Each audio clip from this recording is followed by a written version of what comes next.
கஞ்சமலையில் இருக்கக்கூடிய கலங்காங்கி சித்தர் என்ற கரடி சித்தர் அவர்கள் எண்ணற்ற மூலிகைகளை பற்றி நிறையா எழுதியிருக்காரு.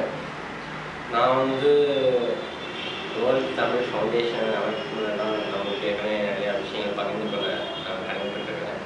இப்போ ஓகேங்க சார் சொல்லிட்டாங்க, எதுவும் சொல்லியிருந்தாங்க. நான் இந்த மூலிகை செடிகள், அதாவது இயற்கையாக இப்போ நம்ம அன்றாடம் வீட்டுக்கு அருகாமையுள்ள செடிகளை வச்சு எவ்வாறு நம்ம உடல்நலத்தை பாதுகாத்துக் கொள்ளலாம் என்பதை பற்றி நான் இப்பொழுது சில தகவல் உங்களுக்கு ரொம்ப தேவையான தகவல் கொடுக்குறேன். இப்போ திடீர்னு மழை காலம் வருது, கோல்டு அப்படின்னு சொல்லுவோம். அதற்கு சித்தர்கள் அப்போ என்ன மாதிரியான ஒரு மருத்துவ முறையை கையாண்டாங்க அப்படிங்கிறத பற்றி நான் எல்லாரும் சொன்னேன்.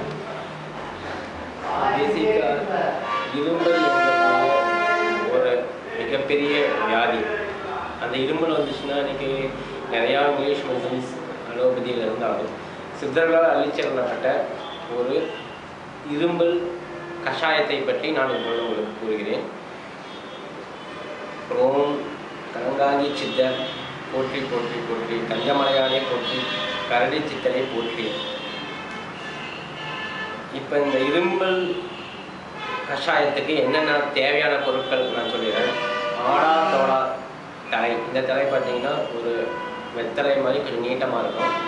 அந்த தலை அதை அளவு நான் பின்பு சொல்கிறேன். துளசி, சித்திரத்தை, திப்பிலி, புதினா, உப்பு, சீனி, நாட்டு சீனி ஆகிய பொருட்கள் தேவை. இது அளவு சொல்லிடுறேன். ஆடாத்தோட வந்து ஒரு 200 மில்லி எடுத்துக்கிற அளவுக்கு, தண்ணியில் எடுத்துக்கிற அளவுக்கு. அதே வந்து துளசி வந்து ஒரு சராசரியாக ஒரு 100 மில்லி இருந்தால் போதும். இந்த சித்திரத்தைங்கிறது 10 கிராமும், மென்தால் ஒரு 10 கிராமும், சீனி வந்து 1/4 கிலோ ஆகியவற்றை எடுத்துக்கோங்க ஃபஸ்ட்டு. இப்போ என்ன பண்ணோம்னா, இந்த ஆடாத்தோட தலை என்ன பண்ணணும்னு சொல்லியிருக்காருன்னா, ஒரு குறிப்பிட்ட பதமான நீரை கொதிக்க வைத்து கொண்டு இருக்கும் பொழுது அந்த தலையை அதில் போட வேண்டும். போட்டிங்களா? அந்த ஆடாத்தோட தலையை வந்து ஒரு தண்ணி, அதாவது மேல் கொதிநிலை வராத மாதிரி மொல்லமாக அளவு ஸ்லிம்மில் வச்சுக்கோங்களேன். போட்டுட்டு அதோட துளசி, நான் சொன்ன அளவுக்கு துளசி போட்டுட்டு 100 கிராம் துளசி போட்டுட்டு ரெண்டையும் வந்து கொதிக்க விட்டுட்டுருக்கீங்க. கொதிக்க விட்டுட்டுக்குள்ள ரெண்டும் ஒரு பசை மாதிரி கொஞ்சோண்டு ஒரு நிலைக்கு வரக்குள்ள அதில் வந்து இந்த சித்திரத்தைங்கிற அந்த 10 கிராம் வாங்கினதில் இது வந்து பார்த்தீங்கன்னா நாட்டு மருந்துகள் கிடைக்கும். அந்த இதை அதில் கலந்துருங்க. கலந்துட்டு இதெல்லாம் சேர்ந்து ஒரு கொதிநிலைக்கு வந்ததுக்கப்புறம் நீங்கள் வந்து இந்த புதினா உப்புன்னு சொல்கிறது, இதை இங்கிலீஷில் மென்தால் அப்படின்னு சொல்லுவோம். அந்த மென்தாலை அதோட கலந்து கொண்டு இதனோட நாட்டு சர்க்கரை ஆகிய அந்த வெல்லம் இருக்கக்கூடிய நாட்டு சர்க்கரையும் கலந்து கொதிக்க வைக்க வேண்டும். அதாவது ஒரு 1 லிட்டர் செய்கிறோன்னு வச்சிங்களேன், அதில் வந்து 1/2 லிட்டர் ஆகிற வரைக்கும் கொதிக்க வச்சிட்டிங்கன்னா போதும். இன்னும் கொஞ்சம் நல்லா கெடாமல் இருக்குன்னு சொன்னீங்கன்னா 1/4 லிட்டர் வர அளவுக்கு நீங்கள் அதை குறைச்சிக்கணும். குறைச்சிக்கிட்டிங்கன்னா உங்களுக்கு வந்து ஒரு அருமையான இரும்பல் கஷாயம் ரெடி ஆகிடுச்சு. இந்த கஷாயத்தோடைய தன்மை பார்த்திங்கன்னா, குழந்தைங்களுக்கு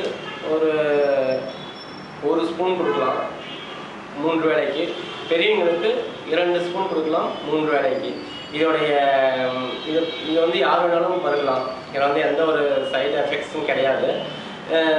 மீண்டும் ஒரு மாதிரி சொல்கிறேன் எப்படி செய்யணுன்ட்டு.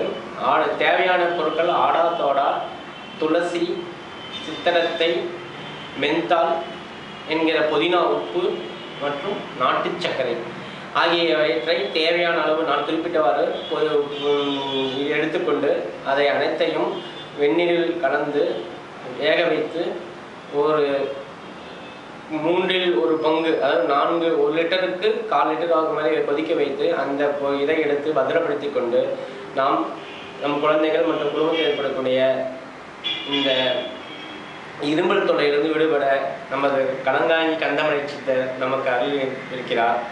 அடுத்தபடியாக அடுத்த மூலிகை மருந்தை நான் அடுத்த இதில் உங்களுக்கு கூற இருக்கிறேன்.